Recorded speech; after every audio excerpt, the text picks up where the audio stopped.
오늘 우리 같이 나눌 말씀은 누가복음 12장 29절에서 32절 말씀 되겠습니다. 누가복음 12장 29절에서 32절까지 길지 않으니까 우리 같이 합독을 하도록 하겠습니다. 너희는 무엇을 먹을까 무엇을 마실까 하여 구하지 말며 근심하지도 말라. 이 모든 것은 세상 백성들이 구하는 것이라. 너희 아버지께서는 이런 것이 너에게 있어야 할 것을 아시느니라. 다만 너희는 그의 나라를 구하라. 그리하면 이런 것들을 너희에게 더하시리라. 적은 무리여 무서워 말라. 너희 하나 아버지께서 그 나라를 너희에게 주시기를 기뻐하시느니라. 아멘. 창조적 소수란 말이 있습니다. 창조적 소수라고 하는 이 말은 20세기를 대표하는 역사학자인 아놀드 토인비가 한 말인데, 그는 역사라고 하는 수레바퀴를 진보와 발전의 방향으로 이끌어가는 것은 창조적 소수다, 그렇게 말했습니다. 이 말이 무슨 뜻이냐 하면 어떤 한 특정한 국가나 사회의 문명이 발전되어지고 더 나아가서 전체 인류 사회의 역사 발전이 어떻게 이루어지는가 할 때 수많은 대중들에 의해서 그러한 문명 발전이나 역사 발전이 이루어지는 것이 아니라 아주 적은 숫자의 사람들이지만 창조적인 사고를 하고 진취적인 삶을 사는 사람들의 노력과 헌신에 의해서 이루어진다 하는 뜻으로서, 그처럼 역사 발전과 문명의 발전을 이끌어가는 소수의 적은 수의 사람들을 가리켜서 창조적 소수라 그렇게 말한 것입니다. 토인비에 의하면 이러한 창조적 소수의 사람들의 특징은 항상 진취적이고 변혁적인 사고를 한다는 것이며, 그렇기 때문에 그들은 자기가 처해 있는 시대적 상황을, 문제점을 볼 때 방관하지 않고 예의주시하면서 그것을 변화시키고자 하는 강한 욕망을 갖고 살아갑니다.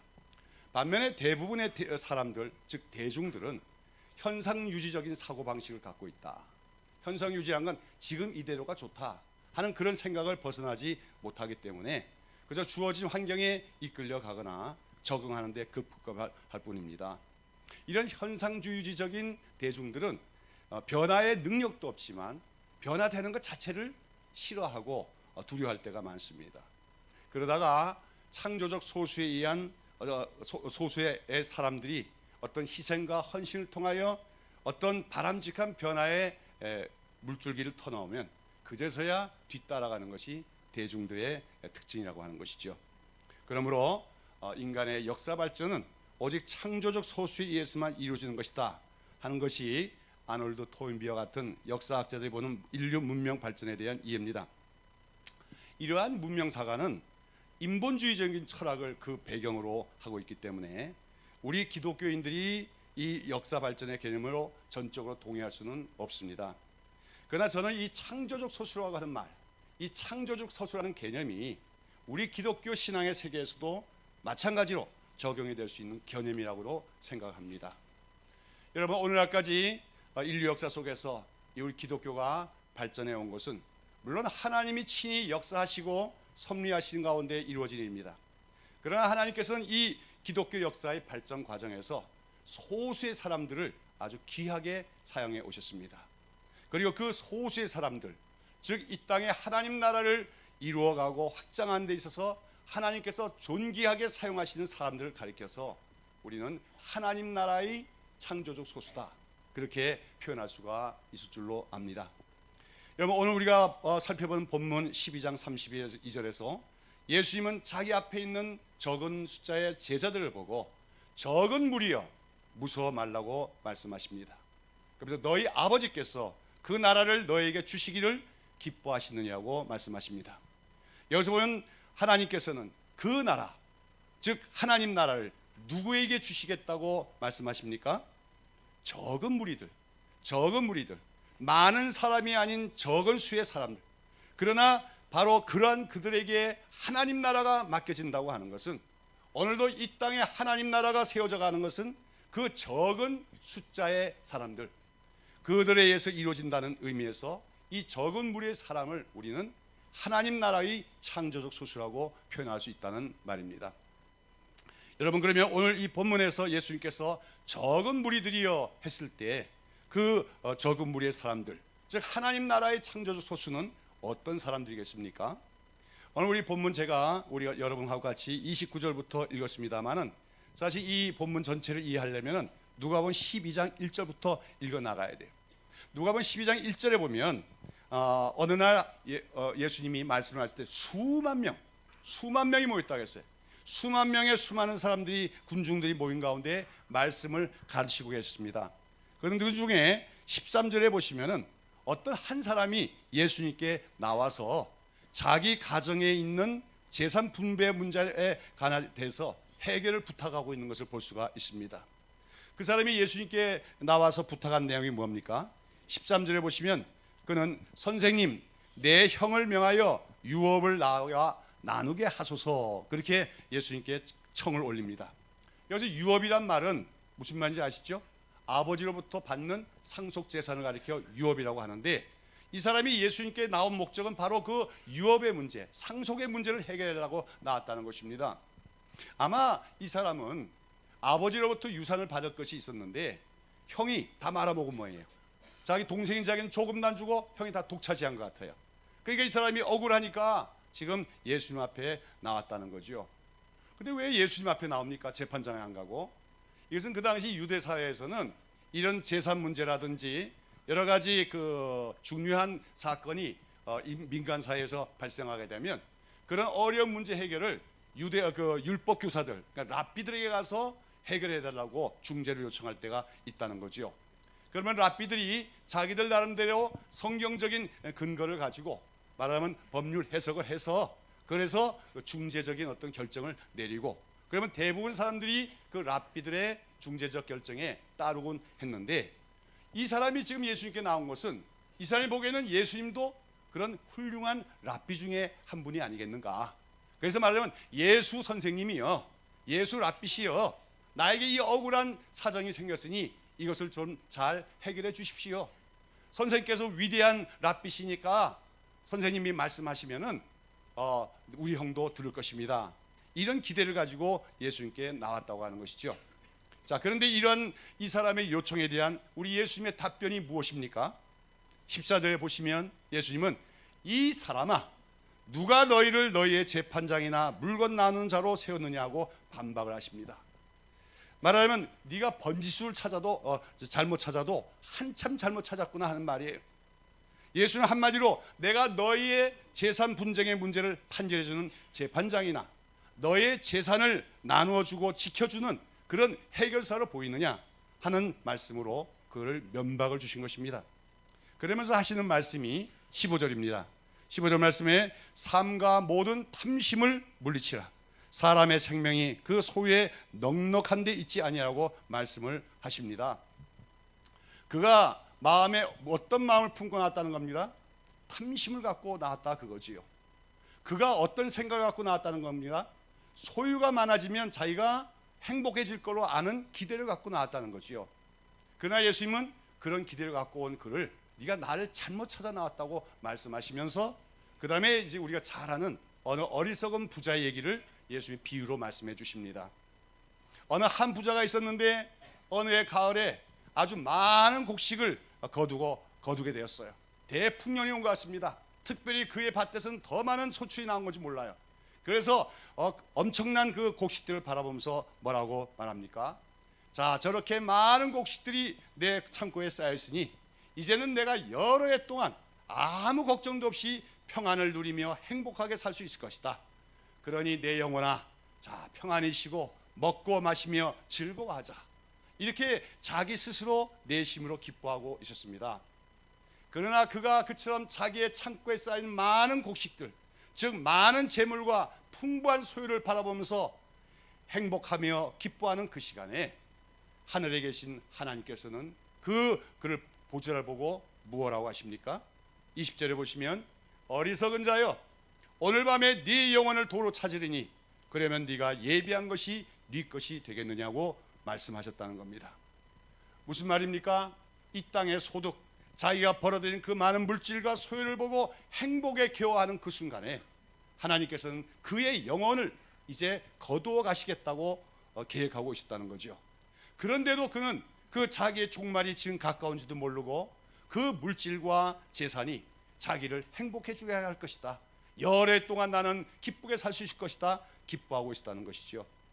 그리고 그처럼 자기의 오늘이 자기 인생의 마지막 날이 될 줄도 알지 못한 채 그건 잔뜩 쌓아놓은 재물만 바라보면서 그 재물이 자기를 행복하게 해줄 걸로 생각했던 그 부자를 보고 예수님께서는 이 어리석은 자여라고 부르셨다는 것이죠.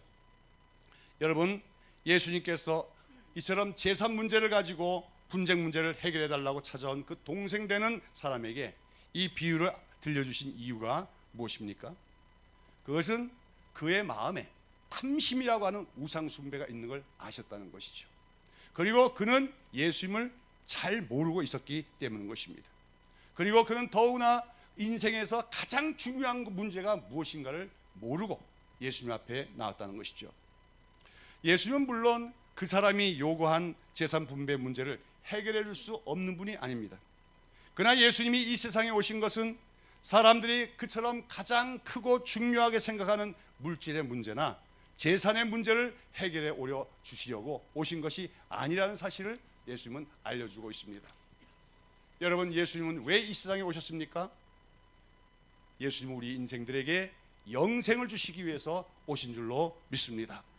그리고 이 땅에 속한 언젠간 다 썩어지고 말 물질의 문제를 해결해 주시기 위해 오신 것이 아니라 영원히 썩지 않는 기업, 즉 하나님 나라의 축복을 우리 인생들에게 주시기 위하여 오신 분이십니다. 그러므로 사람들은 예수님 앞에 나오되 예수님은 그처럼 자기의 영혼의 구원 문제를 해결해 주시고 오신 분을 믿고 나와서 그분을 영접해야 하는 것입니다. 그러기 위해서 사람들은 예수님 앞에 나와 무엇보다도 죄의 문제의 해결을 받고 예수님을 자기 삶의 주인으로 모셔야만 하는 것입니다. 그러나 오늘 이 이야기에 나오는 이 한 동생 되는 이 사람은 예수님을 어떤 분으로 봤습니까? 이 땅에 속한 물질의 문제, 그래서는 언젠가는 썩고 말 그 재산 문제나 해결해 주는 분으로 기대하고 나왔다가 예수님께 책망을 당했다고 하는 것이죠. 여러분, 그런데 오늘날 교회에는 이 사람처럼 재산 문제를 가지고 예수님 앞에 나오는 사람은 없을까요? 제가 보기에는 오늘 이 이야기에 나오는 사람과 비슷비슷한 마음을 가지고 오늘도 예수님을 믿노라고 교회에 나오는 사람들이 결코 적지 않은 것 같습니다. 이런 사람들에게서 가장 중요한 문제는 뭡니까? 물질의 문제, 재산의 문제 같은 이 땅에 속한 것들이 그들에게 가장 중요한 것들입니다. 그들의 내면에는 물질이 많아지고 소유가 많아지면 그것이 자기들을 행복해 줄 것이라고 하는 물질에 대한 신앙을 갖고 있다고 하는 겁니다. 그리고 예수님과 하나님은 어쩌면 자기들의 재산을 지켜주는 분이요, 자기들의 재산을 증식시켜 줄 수 있는 능력이 있는 분이라고 생각하기에 열심히 교회에 드나들며 열심히 헌금을 드리기도 하는 것입니다. 이 사람들은 한마디로 드러내놓고 말은 하지 않아도 사람에게는 뭐니 해도 머니가 최고다, 이러한 물질주의 가치관을, 그런 가치관과 확신을 갖고 있다는 거예요. 그래서 이 사람들은 소유가 많아지고 부유해지는 것을 곧 하나님으로부터 축복을 받은 증거라고 생각을 합니다. 그들에게는 하나님이 나의 방패시요 산성이시요 요새가 아니라 자기의 소유와 물질이 자기들을 지켜주는 방패요 요새요 반석이요 영광입니다. 그런 중에 예수님과 하나님께서 자기들의 그 재산들을 지켜주시 달라고 하는 의미에서 알량한 헌금을 하기도 하고 교회 봉사를 열심을 내지만 그들의 마음속에는 탐심이 있고 곧 우상 숭배가 있다는 것을 우리는 알아야 될 줄로 믿습니다. 오늘 본문에서 예수님은 그 예수님 앞에 재산 문제를 가지고 나왔던 그 사람에게 뭐라 합니까? 삼가 탐심을 물리시라고 말합니다. 탐심이 뭡니까? 현재 있는 소유와 물질이나 이 모든 것으로 만족하지 못하고 무언가를 더 가져야겠다고 하는 생각, 그리고 내가 무언가를 더 많이 소유하면 내가 더 행복해질 거라는 생각, 이것이 바로 탐심입니다. 그리고 에베소서나 골로새서서 사도 바울은 탐심이 곧 우상숭배라고 한다고 하는 것이죠. 여러분, 오늘 한국 교회 안에는 우상숭배가 있습니까, 없습니까? 일제시대처럼 신사참배 안 한다고 우상숭배가 없는 게 아닙니다. 절간에 부처 앞에 가서 우상 절한다 하지 않는다고 해서 우상 숭배가 없는 게 아닙니다. 오늘 사람들 마음에 있는 탐심, 물질에 대한 욕망, 그것이 나를 더 행복해 주게 해줄 거라는 신념, 이런 것이 바로 오늘 교회 안에 깊이 들어와 있는 물질주의적인 또 만모니즘적인 우상 숭배라는 것을 우리는 기억해야 될 줄로 믿습니다. 이러한 교회를 향하여서 오늘도 예수님은 이 사람아 누가 나를 너희의 재판장이나 물건 나눈 자로 세웠느냐 말씀하고 계십니다. 또 물질만 있으면 행복할 것이라고 생각하는 수많은 사람들을 향해서 어리석은 자여 오늘 밤에 내 영혼을 도로 찾으리니 그래야면 네 예비한 것이 네 것이 되겠느냐 말씀하시는 주의 음성이 오늘 교회 안에서 선포될 줄로 아는 것입니다. 오늘 우리가 이 시간에 하나님 나라의 창조적 소수에 대해서 말씀을 나누는 가운데 가장 먼저 기억할 것은 하나님 나라의 창조적 소수들은 먼저 이런 세상에 대한 욕심과 물질을 의지하는 우상 숭배적인 생각을 다 내어버린 사람이 되어야 될 줄로 믿습니다. 우리가 살아가면서 물질은 필요합니다. 또 하나님의 일을 하는 데 있어도 물질은 필요합니다. 그러나 그 물질이 우리가 하나님보다 더 의지하는 우상이 되어버리고 또한 그 물질이 나를 행복하게 해줄 것이라고 생각하는 마음이 조금이라도 우리 안에 있다면 우리는 창조적 소수가 거리가 먼 사람이란 것을 알아야 될 줄로 아는 것입니다. 오늘 본문에 보면 예수님께서는 이처럼 재산의 문제를 가지고 예수님 앞에 나왔던 사람을 되돌려 보내시고 제자들에게 계속해서 말씀하십니다. 그 말씀이 바로 29절부터 31절의 말씀이죠. 거기서 예수님은 말씀하십니다. 너희는 무엇을 먹을까 무엇을 마실까 하여 구하지 말며 근심하지도 말라. 이 모든 것은 세상 백성들이 구하는 것이라. 너희 아버지께서 이런 것이 너희에게 있어야 될 줄을 아시느니라. 오직 너희는 그의 나라를 구하라. 그리하면 이런 것을 너희에게 더하시리라 하겠습니다. 예수님을 따르는 제자들은 어떻게 된다는 말씀입니까? 물질에 대한 욕심 또 없어야 되겠지만 물질 때문에 염려하는 것마저도 없어야 된다. 하나님을 진정으로 신뢰하는 사람이 되어야 된다는 겁니다.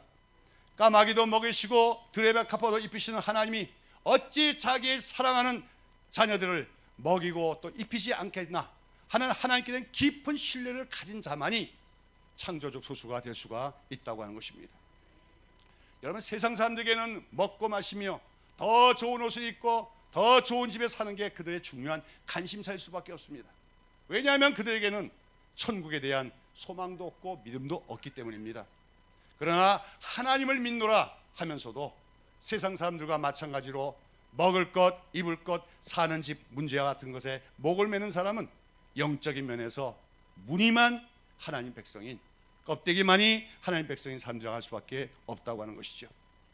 예수님은 제자들에게 이런 물질 문제에 대하여 철저하게 하나님을 신뢰하며 의지할 것을 말씀해 주십니다. 그러면서 하신 말씀이 무엇입니까? 31절 32절 다시 읽습니다. 오직 너희는 그의 나라를 구하라. 그리하면 이런 것을 너에게 더하시라.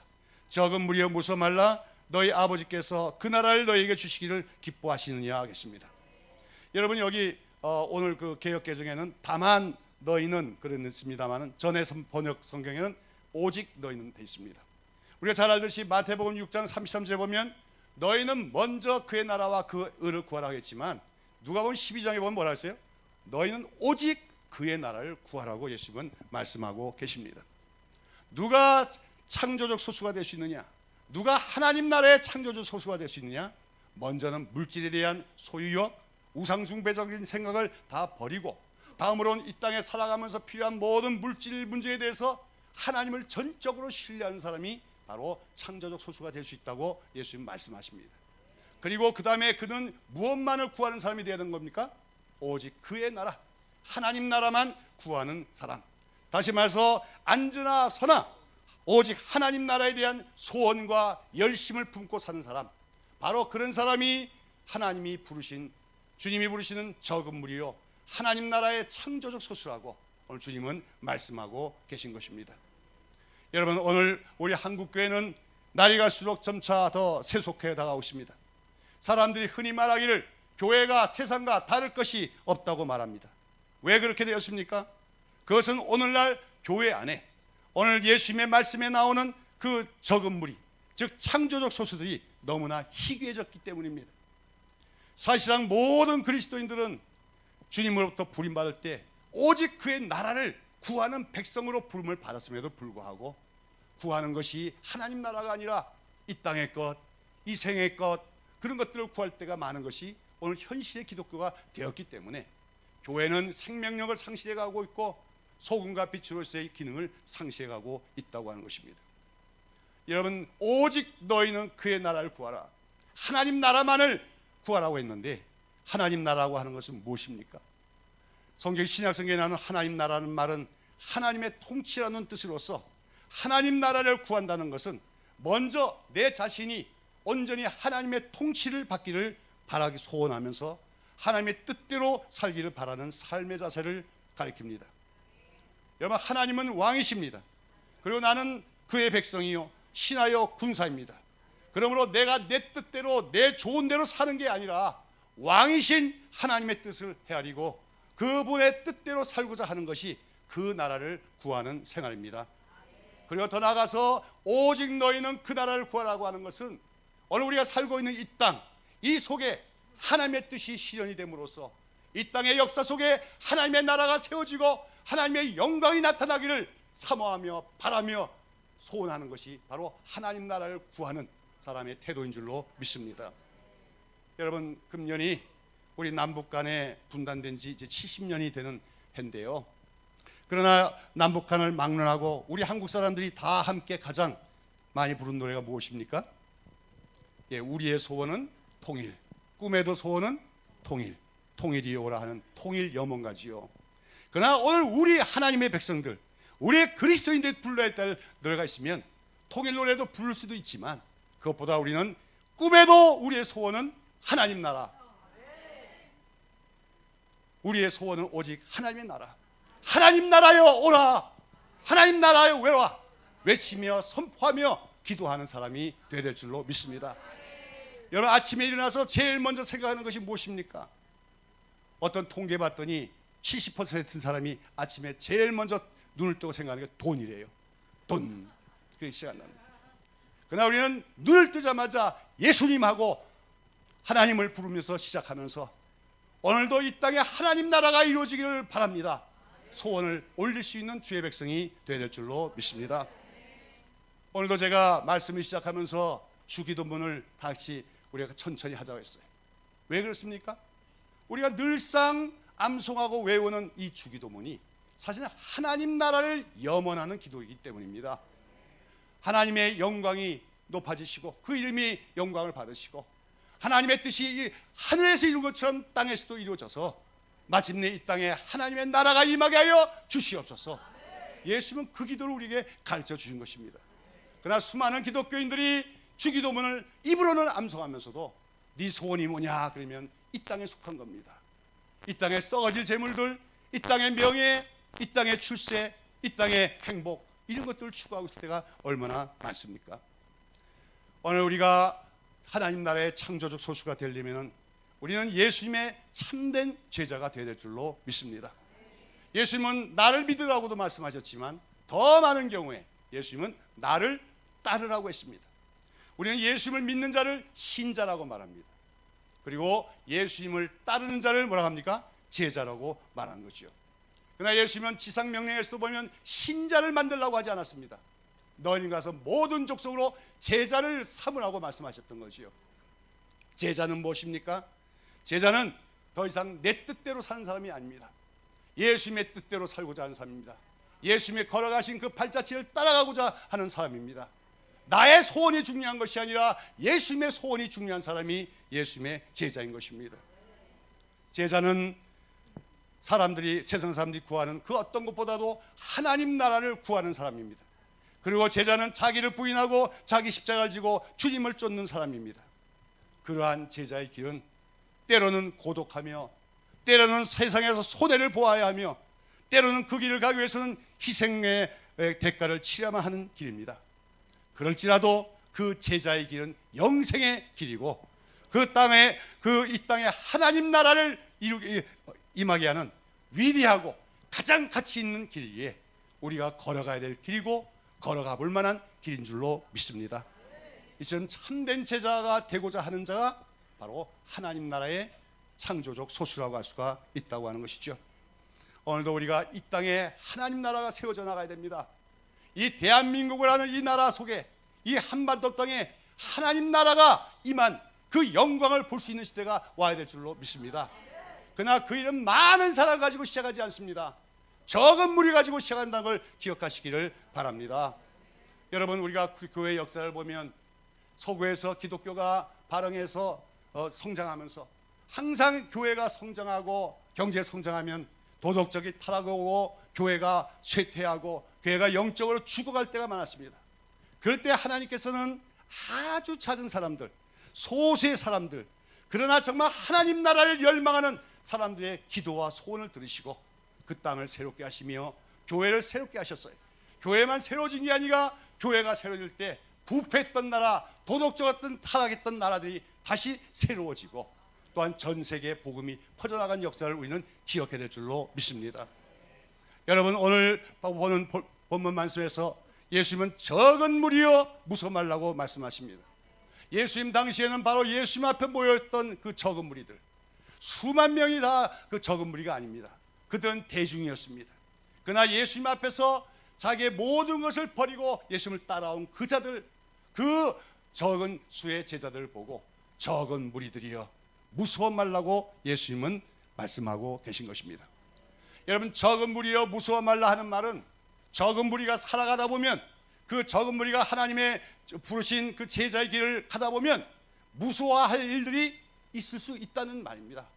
있기 마련이란 겁니다. 제자의 길, 적은 소수에 가는 길 앞에는 여러 가지 고난도 있고 어려운 남도 있고 난관도 있게 마련입니다. 여러분, 우리가 이 땅을 살아가면서 하나님 나라를 위한 창조적 소수가 된다는 것, 그것은 때로는 고독한 일이고 고난과 시련도 따르는 쉽지 않은 일입니다.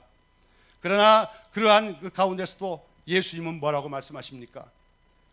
적은 무리여 무서워 말라. 너희 아버지께서 너희에게 그 나라를 주시기를 기뻐하시느니라 말씀하십니다. 여러분, 여기서 너희 아버지께서, 이 말씀의 중요성을 이해하시기 바랍니다. 오늘 예수 믿는 사람들은 다 하나님의 아버지라고 불러요. 그러나 오늘 예수님이 적은 무리여 너희 아버지께서 할 때 그것은 아주 각별한 의미가 있는 것입니다. 하나님이 정말로 나의 친아버지처럼 여겨지는 걸 얘기하는 겁니다. 나의 정말 나를 사랑하시고 친밀히 여기시며 나의 모든 것을 아시고 나를 보호하시는 그 사랑이 많으신 아버지로 인식되고 체험되는 것을 말합니다. 사람들은 하나님을 아버지 부르지만 아버지가 와닿지 않습니다. 아버지의 품 안에 안겨본 경험이 없습니다. 그러나 소수의 길, 그러나 적은 수의 제자의 길이지만 그 길을 선택하고 가고자 하는 자들에게는 여러 가지 난관과 어려움 가운데 하나님이 아버지가 되셔서 친히 그들을 품어주시며 위로하여 주시며 세상에 주지 못하는 평안과 기쁨을 주시는 그런 영적인 체험을 할 수 있다고 하는 말씀인 것입니다. 저는 옛날에 순교한 분들이 어떻게 순교했을까 생각만 해도 두려웠어요. 그런 기회가 오면 내가 어떻게 순교할까 생각했어요. 그런데요, 많은 순교자들의 얘기를 보면은 그 순교 직전에 하나님이 주신 기쁨이 있었다고 말합니다. 그 심령에 하나님이 주신 평강이 임했다고 하는 것입니다. 죽음이 두렵지 않더라는 거지요. 순교의 길을 갈 수가 있었다고 하는 것입니다. 사랑하는 여러분, 오늘도 우리 하나님께서는, 우리 주님께서는 오늘도 이 땅에 하나님 나라가 세워지기를 바라시는 것이 우리 하나님과 주님의 소원입니다. 그리고 주님께서는 오늘 우리 믿는 자들에게 향해서 누가 나와 이 소원을 나눌 것인가 부르고 계신 줄로 믿습니다. 적은 무리지만 하나님 나라에 위하여 헌신한 자들 부르고 계시다고 하는 것이죠. 여러분, 여기서 우리가 하나 알아야 될 것이 있습니다. 하나님 나라를 이루어가는 데 있어서 적은 무리, 적은 숫자라고 하는 것은 좋은 것입니까? 나쁜 것입니까? 여러분, 무슨 일을 하든지 사람이 많아야 좋지 않겠어요? 그러나 예수님은 적은 무리여 그 나라를 아버지께서 너에게 주시겠다고 말씀하십니다. 많은 자들이 모였으니 너희 많은 자들에게 하나님 나라를 주시겠다는 게 아니라 적은 무리에게 하나님 나라를 맡겨주시겠다고 말씀하는 것입니다. 여기서 우리가 오늘 이 말씀 속에 중요하게 깨달아야 할 것이 있습니다. 그것은 뭐냐면 하나님의 일을 하는 데 있어서, 하나님 나라를 세우는 데 있어서 절대로 숫자는 문제가 되지 않는다는 것입니다. 예수님은 너희가 이렇게 많이 모였으니 너희들로 말미암아 하나님 나라가 이루어질 것이다 말씀하지 않고, 정말 한 줌도 안 되는 그 적은 숫자의 무리를 보고 너희로 말미암아 하나님 나라가 이 땅에 이루어질 것이라고, 하나님이 그날을 주시기를 기뻐하신다고 말씀하고 계시다고 하는 것이죠. 앞서 저는 우리 오늘 한국교회에 들어온 우상숭배로서 탐심과 물질주의가 있다고 얘기했습니다. 더불어 오늘 한국교회에서 또 타파해야 될, 무너뜨려야 될 또 숫자가 그 우상이 하나 있습니다. 그것이 뭐냐면 숫자라고 하는 우상입니다. 오늘 한국교회는 숫자를 숭상할 때가 많습니다. 숫자가 많으면 좋은 것이라고 생각합니다. 숫자가 많으면 강한 것이라고 생각합니다. 숫자가 많아야 하나님의 큰 일을 이룰 수 있다고 생각합니다. 그러면서 적은 숫자는 패배라고 생각할 때가 많습니다. 적은 숫자는 무능력이라고 생각할 때가 많습니다. 그러나 주님은 말씀하십니다. 적은 무리여, 너희에게 아버지께서 그 나라를 맡기실 것이다. 여러분, 고대 그리스 수학자이자 철학자인 피타고라스는 앞으로 다가올 시대의 가장 강력한 신은 숫자가 될 것이다, 그렇게 예견했습니다. 오늘날 우리 시대가 그렇지 않습니까? 오늘 우리 사회에서는 많은 것을 소유한 자가 강한 자이고 승자입니다. 적게 가진 자는 패배자가 되는 것이 경쟁사회에서의 철칙입니다. 그래서 많은 사람들은 날마다 숫자를 세우고 살아갑니다. 그리고 자기에게 있는 숫자를 다른 사람과 비교하며 살아갑니다. 근데 이것이 세상만 그런 것이 아니에요. 오늘 현대 세속화된 현대교회도 마찬가지라는 겁니다. 교인 수가 많아지고 교회당이 거대하면 그 교회는 훌륭하고 좋은 교회라고, 성공한 교회라고 생각합니다. 그리고 그처럼 숫자가 많아질수록 무언가 더 큰 일을 하리라고 생각합니다. 그래서 수많은 교회 지도자들이 매일 교인들의 숫자를 세우면서 숫자에 예민해 있습니다. 그러나 하나님의 방식은 결코 숫자의 크기에 달려있지 않음을 우리 기억해야 될 줄로 믿습니다. 오늘날 교회가 세상을 변화시킨 데 있어도 중요한 것은 교인들의 숫자가 아닙니다. 이 땅에 하나님 나라를 세우는 거룩한 일에 자기 자신을 헌신하기를 두려워하는, 그래서 적당히 세상과 하나님 나라 사이에서 타협하며 살아가는 그런 대중과 같은 기독교인들을 통해서는 이 땅에 절대로 하나님의 위대한 일은 일어날 수가 없습니다. 오직 하나님 나라를 위하여 앉으나 서나 하나님 나라를 염원하며 갈망하는 그 소수의 사람들, 참된 제자의 걸어가는 그들을 통해서 하나님께서는 바로 소수의 사람일지라도 그들을 통하여 이 땅에 새로운 역사를 일으키시고 하나님 나라를 세우신다는 것을 기억하시기를 바랍니다. 여러분, 우리가 사사기에 나오는 기드온의 용사의 얘기를 다 알지 않습니까? 메소포타미아의 미디안의 수십만 군대가 쳐들어왔을 때 이스라엘에서 모인 군대가 3만여 명이 됐었습니다. 그러나 하나님은 그 3만여 명도 너무 많다, 돌아가게 하라고 해서 두 번이나 돌아가고 나서 남은 것은 꼴랑 300명이었습니다. 그러나 그 300명의 용사 가지고 수백십만 명의 미디안 군사들을 쳐부시게 한 것이 하나님의 역사입니다. 왜 하나님이 그렇게 하셨을까요? 3만 명을 쓰지 않고. 그렇게 될 때는 그들이 우리가 숫자가 많았기 때문에, 숫자가 이 정도 됐으니까 우리가 이겼다고 얘기할까봐, 인간을 자랑할까봐 하나님은 다 돌아가게 하시고 나머지 300명 가지고 승리하심으로 전쟁의 승패는 하나님께 달린 것이지 인간의 숫자에 달리지 않은 것을 말씀해 주신 줄로 믿습니다. 오히려 숫자가 적은 것이 한 마음이 되어지고 한 영이 되어지고 한 소원이 되어지는데 더 유익할 수가 있습니다. 수십만이 모였지만 마음이 달라지고 소원이 다르고 이념이 다르고 그런 집단은 힘이 없습니다. 반면에 적은 숫자일지라도 예수 안에서 한 영, 예수 안에서 한 소원, 예수 안에서 한 말씀 가지고 나가는 공동체는 힘이 있습니다. 하나님이 함께 하십니다. 그들이 역사의 새로운 물줄기를 터는 창조주 소수가 될 수가 있는 줄로 믿습니다. 사랑하는 여러분, 오늘도 하나님은 적은 무리를 부르시면서 적은 무리여 무서워 말라, 아버지께서 너희들에게 하나님 나라를 주시기를 기뻐하시라고 말씀하고 있음을 들으시기를 바랍니다. 금년은 어마어마하게 덥지요. 그런데 이 더위 가운데서도 지난 한 주 동안 영성학교를 수료하신 여러분들 대단한 분들입니다. 세상 사람들이 볼 때는 완전히 맛이 간 사람들입니다. 정신이 빠진 사람들입니다. 그래요. 하나님 나라의 창조적 소수는 맛이 가야 됩니다. 정신이 빠져야 됩니다. 제정신으로 사는 사람이 아닙니다.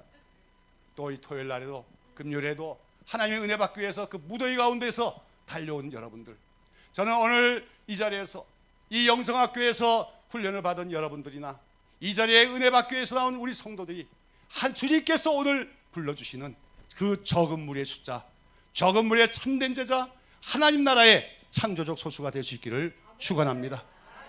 여러분, 다시 말씀드리지만 창조적 소수로 살아간다는 건 힘든 거예요. 고난도 있습니다. 역경도 있습니다. 반대도 있습니다. 비웃음도 있습니다. 그렇기 때문에 이 창조적 소수들에게 필요한 것이 무엇인지 압니까? 그것이 바로 사랑의 공동체입니다. 서로 위로해야 됩니다. 서로 격려해 줘야 됩니다. 서로 보듬어 줘야 됩니다. 그런 속에서 사랑의 공동체가 이루어질 때 그 소수의 무리를 통하여 하나님은 반드시 역사해 주실 줄로 믿습니다. 저는 오늘 여기 함께하는 성도 여러분들이 이 시대에 하나님 나라를 새롭게 건설해 나갈 창조적 소수로 쓰임받기를 축원합니다. 그리고 오늘 이 기도원이 그 창조적 소수들이 하나님 나라를 구하며 하나님 나라를 열망하여 부르짖을 때 하늘로부터 성령이 강림하시는, 불과 같이 임하시고 바람처럼 임하셔 이 땅의 모든 걸 다 우상들을 깨뜨리고 하나님 나라를 세우시는 역사가 일어나는 그 진원지가 될 수 있기를 예수님의 이름으로 축원합니다. 기도하겠습니다. 하나님이여, 오늘 우리가 주님 앞에 있습니다. 우리는 누굽니까? 예수님의 참제자요, 참 예수님이 하나님 나라를 맡겨주시기를 원하는 그런 적은 무리인지, 아니면 우리가 오늘도 세상과 하나님 나라 사이에서 양다리를 거치고 살아가는 대중에 속해 있는지, 이제 하나님 다시 우리 마음에 뜨거운 헌신의 마음을 세워주시옵고 오직 주님이 부르신 그 제자의 길을 따라가는 이 시대의 창조적 소수가 되기를 원하는 그 소원을 우리에게 허락하여 주시옵소서.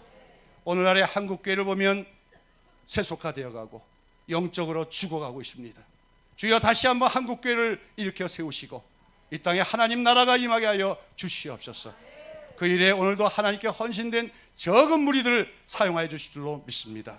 오늘 여기 모여서 아버지의 영성 훈련을 받기 위해서 힘쓰며 은혜를 받기 위해 힘쓰는 이 적은 무리의 사람들이 바로 이 시대에 하나님이 사용하시는 창조적 소수가 될 수 있도록 축복하여 주시옵소서.